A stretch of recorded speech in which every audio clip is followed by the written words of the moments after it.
Blog number 5 in Katwa Serampore day 5। Hello বন্ধুরা, তো তোমরা সবাই কেমন আছো? আমি খুব ভালো আছি। তো আজকে দেখো সকালবেলা ঘুম থেকে উঠলাম, উঠে ব্রাশ টাশ করে এসে দেখছি অদ্রিস কাঁদছে। না, সবাই বলছে ওর মা বাইরে গেছে কোথাও, টিফিন টিফিন খেয়ে নিয়ে যে বাইরে বেরোইছি দেখছি ও বাবা মৌচাকে দেখছি সেই ধোঁয়া দিয়ে মধু পাড়তে এসছে, মানে মধু নিতে এসছে।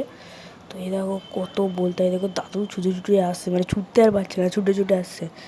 প্রচুর বলতে আর ঝাঁক, পুরো একদম যাকে বলে আক্রমণ করেছে আমাদের দিকে। ওই দেখো ধোঁয়া দিয়েছে, কাকুটা মধু নিতে এসেছিল আসলে। পুরো চারিদিক পুরো বলতায় পুরো একদম আক্রমণ করেছে একদম, যাকে বলে ভাই। দেখো তোমরা। তো তারপর আমরা বাইক থেকে একদম বেরিয়ে পড়েছি একটা মন্দিরের উদ্দেশ্যে। এই মন্দিরটার নাম হচ্ছে ঈশানেশ্বর মন্দির। তো এই দেখো আমি, আমার একটা ভাই ঈশান বলে একজন, আর আমার বাবা মিলে গেছিলাম বাইকে করে। তোমরা দেখতেই পাচ্ছ মন্দিরটা, ওই দেখো সামনেই। তো এই দেখো ভালো মতো দেখে নাও।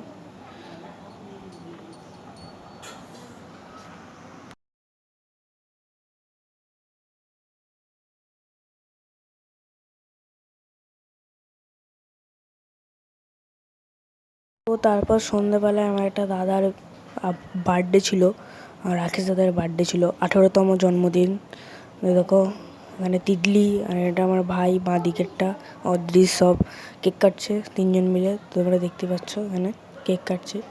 তো এই দেখো। তো ঠিক আছে, আজকের মতো এটুকুই। তো আবার কালকে ব্লগ নিয়ে আসবো।